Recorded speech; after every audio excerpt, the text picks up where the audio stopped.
4 میزان کی ہدیہ بتائے گا. کیا میزان کا ہدیہ 4 کیا بتائے گا؟ پہلا تو کہے گا غصے کا پی جانا، یعنی غصہ نہیں کرنا. عام طور سے بھی غصے کی مذمت کی جاتی ہے، جلدی جلدی بات کریں تاکہ آج ہم 10 کمپلیٹ کرنا چاہ رہے ہیں، زیادہ تمیزی بات نہیں کریں. عام طور سے بھی دیکھا جائے کہ غصے کی بڑی مذمت کی ہے، لیکن کرتا ہر شخص غصہ ہے. اور جب غصہ کرتا ہے تو اس کے بعد اگر اپنا جائزہ لے تو سب بیوقوفی کا کام کرتا ہے، یا غلط کام کرتا ہے یا نقصان کی بات کرتا ہے. ہوتا کہ نہیں ہوتا؟ بہرحال ایک آدھ حدیث اس میں غصے کی سن لیجیے تاکہ آپ کو پتہ چلے کہ غصہ کتنی خرابی ہے. غصہ ہر برائی کی کنجی ہے. چلیے پہلی حدیث ایسی ہے چھٹے امام جعفر صادق علیہ السلام کہ ہر برائی اس کے اندر آ گئی. غصہ ہر برائی کی کنجی ہے. دیکھیے اس میں غیبت آپ کرنے لگتی ہیں، جھوٹ آپ بولنے لگتی ہیں، برا بھلا آپ کہنے لگتی. زبان سے جتنی خرابیاں ہوتی ہیں اس غصے کے ذریعے سے آپ زبان سے سب نکالتی ہو. زبان تو سب سے زیادہ خراب چیز ہے یہ جو کہا گیا، زبان جنت میں بھی لے کے آتی، دوزخ میں بھی لے کے آتی. اسی زبان کی بدولت سارے کام ہوتے ہیں. یعنی اکثر برائیاں اس سے پہلے جو ایک ہم نے نہیں لیا تھا ادا جاواری کی فریاد، وہ کسی کے زبان سے ہی تو ہو رہی تھی، فریاد کر رہی سارا ادا جاواری. تو یہ کس کا غصے کا ہے؟ جاہلوں کی عادت یہ ہوتی کہ وہ بات بات پہ جلدی سے غصے میں آ جاتے ہیں. یہ تو ڈاکٹر ہیں، یہ تو ہوں گے ڈاکٹر ادھر کے. یہ جہالت جو ادھر والی بتائی جا رہی، جو کہا نہیں کہ چھٹے امام کا قول ہے کہ کوئی شخص اگر کہے ہمیں جو ہے سارا علم ہے مشرق سے مغرب تب سارا علم ہے، اس کے بعد یعنی بہت بڑا قابل آدمی ہے، لیکن اس سے جب حلال اللہ حرام اللہ پوچھا جا رہا ہے کہتا ہے یہ نہیں پتہ ہمیں. کہ نہیں بھائی یہ جھوٹا ہے. جھوٹا جہالت اصل میں یہ والی ہے. یہ دنیا کا علم تو کوئی چیز بار بار بیچ میں آ جاتی تو میں دوہرا دیتا ہوں، اس لیے دوہرا دیتا ہوں کہ تاکہ آپ بھی اکثر و بیشتر دوڑے. یہ مال تو مومن کافر دونوں حاصل کرتا ہے، لیکن علم صرف مومن حاصل کرتا ہے. تو یہ والی حالت کی بات ہو رہی ہے، علم مومن حاصل کرتا ہے تو اس کی بات کی جاتی ہے. کہ جاہلوں کی عادت ہوتی ہے کہ بات بات پہ جلدی غصے میں آ جاتے.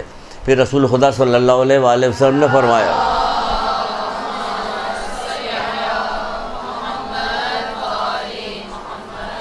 بڑی اچھی روایت ہے، بہت اچھی روایت ہے.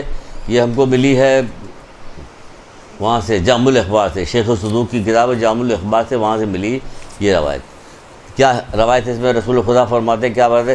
غصہ جو ہے وہ ایمان کو اس طرح خراب کر دیتا ہے جس طرح جو ہے سرکہ شہد کو خراب کر دیتا ہے. یہاں تک ہو گئی بات. پھر کیا ہے؟ پھر آگے کہتے ہیں ایمان کو خراب کر دیتا ہے جیسے سرکہ، یعنی اچھی بھلی چیز ہماری برباد ہو جاتی. غصے کی وجہ سے ایسی باتیں منہ سے نکل جاتی جس کی وجہ سے کوئی نیک عمل جو ہم نے کیا ہوتا وہ ختم ہو جاتا، وہ ختم ہو جاتا. تو آگے پھر کیا کہتے ہیں؟ آگے کہتے ہیں شیطان کہتا ہے کہ غصہ میری کمند ہے، یعنی میرا جال ہے. غصہ میرا جال ہے. اس کے ذریعے کیا کام کرتا ہے؟ اس کے ذریعے میں نیک لوگوں کو جنت سے شکار کرتا ہوں. نیک لوگ جنت سے شکار کرتے ہیں، یعنی جنتی جو لوگ ہوتے ہیں اگر انہیں غصہ آ جاتا تو ایسے ایسے کام ان سے کرواتا ہوں میں کہ وہ جنت سے دور کر دیتا ہوں ان کو. میں جنتی لوگوں کو شکار کرتا ہوں میں غصے کے ذریعے. تو یہ پہلی چیز بتائی گئی غصہ. دوسری چیز کیا بتائی جا رہی ہے؟ دوسری چیز بتائی جا رہی ہے میزان ہدیہ کیا ہے؟ سچا تقویٰ. تقویٰ اختیار کرنا. تقویٰ اختیار کرنے کو کوئی بہت ایسی چیز سمجھتی ہے آپ تقویٰ اختیار کیجیے گا تو سفید بال ہو جائیں گے، بہت بوڑھی ہو جائیں گی، لاٹھی ٹیک کے چلیں گے تو وہ آدمی تقویٰ اختیار کرے. تقویٰ آسان سی چیز ہے، بہت سادی سی چیز ہے. تقویٰ کیا ہے؟ دوسری چیز کیا بتائی جائے؟ سچا تقویٰ. تقویٰ اختیار کرنا. تقوی کی ڈیفینیشن بتائیں گے آپ کے لیے بہت آسان ہو جائے گی کیونکہ یہ سب کے لیے ہے. امیر المومنین امام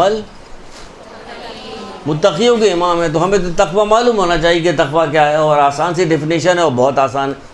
اس کو اس طرح کم بیان کیا جاتا کہ لوگوں کی سمجھ میں نہیں آتا، سمجھتے تقویٰ بڑا مشکل کی چیز ہے. قرآن بھی کہہ رہا کہ اللہ تو بس متقین کے عمل کو قبول کرتا ہے. تو ہاں آپ لوگ عمل کر رہی ہیں تو کیا مطلب تقویٰ اختیار نہیں کیجیے پھر عمل کرنے کا فائدہ کہ مت کیجیے. آپ محنت بھی کر رہی ہیں، آپ کو کچھ مل بھی نہیں، اس سے اچھا تو وہ لوگ جو کچھ کر ہی نہیں رہے. تو آپ کو ایک دو قول میں آپ کو جلدی سے بتاتے ہیں. دین کا محفوظ ترین قلعہ تقویٰ ہے. دین کا محفوظ ترین قلعہ تقویٰ ہے. یعنی کہ آپ کا دین اگر تقوی کے اندر حصار میں آ گیا تو وہ محفوظ ہو گیا. یعنی شیطان اس کو کوئی چیز اس میں سے لوٹ نہیں سکتا، خراب نہیں کر سکتا، تباہ نہیں کر سکتا. تو اس کو یہ دین کا محفوظ ترین قلعہ جو ہے تقویٰ ہے. یہ تقویٰ اختیار کرو. پھر کیا ہے تقویٰ؟ بہترین زاد راہ ہے، یعنی آخرت کے لیے جو ہمارے زاد راہ ہوگا وہ بھی تقوی ہی ہے، تقوی کے ذریعے سے جو ہے زاد راہ ہمارا ہوگا۔ جو آخرت کی کامیابی کو دوست رکھتا ہے اس کے لیے تقوی ضروری ہے۔ یہ سب کون مولا مشکل کشا کہہ رہے ہیں، سارا سب 3-4 قول جو ہے آپ کو مولا مشکل کشا یہ حوالے بتا رہے کہ جو کہہ رہے جو آخرت کی کامیابی کو دوست رکھتا ہے، ہم سب آخرت کی کامیابی چاہتے ہیں، اس کو دوست رکھتے ہیں، پتہ بھی نہیں نا ہمیں، دل دھڑک رہا ہو آخرت کا نام سن کے، دل دھڑکنے لگے، نہ عشق ہے میں آخرت سے، نہ شوق ہے آخرت کا، نہ خوف ہے آخرت کا، نہ ہمیں پتہ روزانہ لوگ مرتے ہیں، بلا ناغہ لوگ مرتے ہیں، بیمار پڑتے ہیں، اس دنیا سے جا رہے ہوتے، لیکن جو زندہ ہوتا ہے وہ سمجھتا ہے کہ کچھ بھی نہیں۔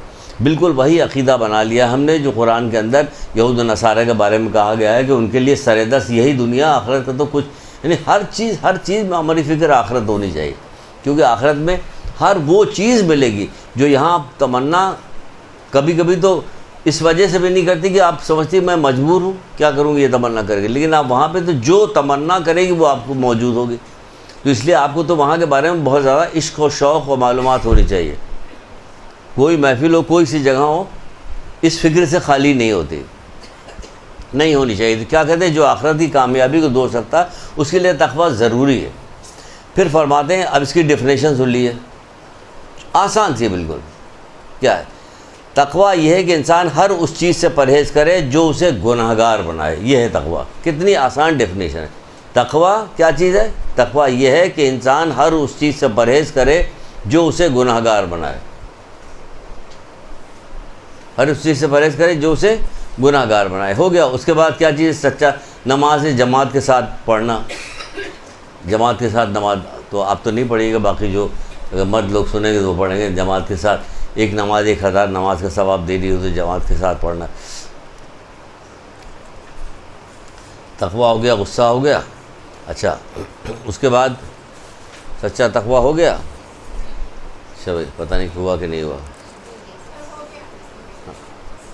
پھر فرماتے ہیں سچا تقوی میں 1-2 حدیث اور سن لیجیے، تک کہتے ہیں کہ تم پر تقویٰ لازم ہے کیونکہ تقویٰ تمام نیک اعمال میں سر فہرست ہے، تمام نیک اعمال میں سر فہرست ہے کیا؟ تقویٰ۔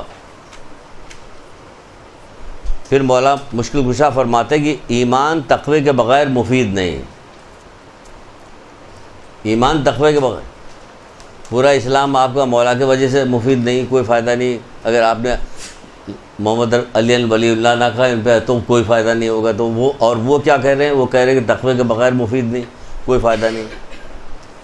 1 رکعت نماز جماعت کی جو ہو رہی، جماعت کو جو کہا جا رہا ہے 1 رکعت نماز 1000 نماز سے افضل ہے۔ اس کے بعد مغفرت کی دعا کرنا، میزان کا جو تحفہ ہے آخری مغفرت کی دعا کرنی ہے، دوسروں کے لیے دعائیں کرنا، مغفرت کی، والدین کے لیے، مرحومین کے لیے یاد کرنا روزانہ کی بنیاد پر، یہ نہیں کہ کبھی یاد آ گیا تو جمعرات کو کام ہو گیا، ورنہ نہیں، ڈیلی آپ کو نماز میں، اور مغفرت کی دعائیں جو تعقیبات کی نماز کی کتابیں دیکھیں، یہ بھی بہت اچھی چیز ہوتی ہیں دعائیں، تو اللہ تعالیٰ کو ایسے ہی روئے زمین پہ دعا سب سے زیادہ محبوب ہے، تو کہا جائے آپ دیکھیں تو مغفرت کی دعائیں مختلف طریقے سے ہیں، آپ اس کو لیجئے، پڑھیے، آپ اپنا وہ دنیا آخرت دونوں میں آپ کو نفع ملے گا، خالی آخرت کے لیے نہیں ہے، یہ میزان کا تو فائدہ ہے ہی ہے، دنیا میں بھی آپ کو اس کا فائدہ ملے گا، یہ مغفرت کی دعا کرنا۔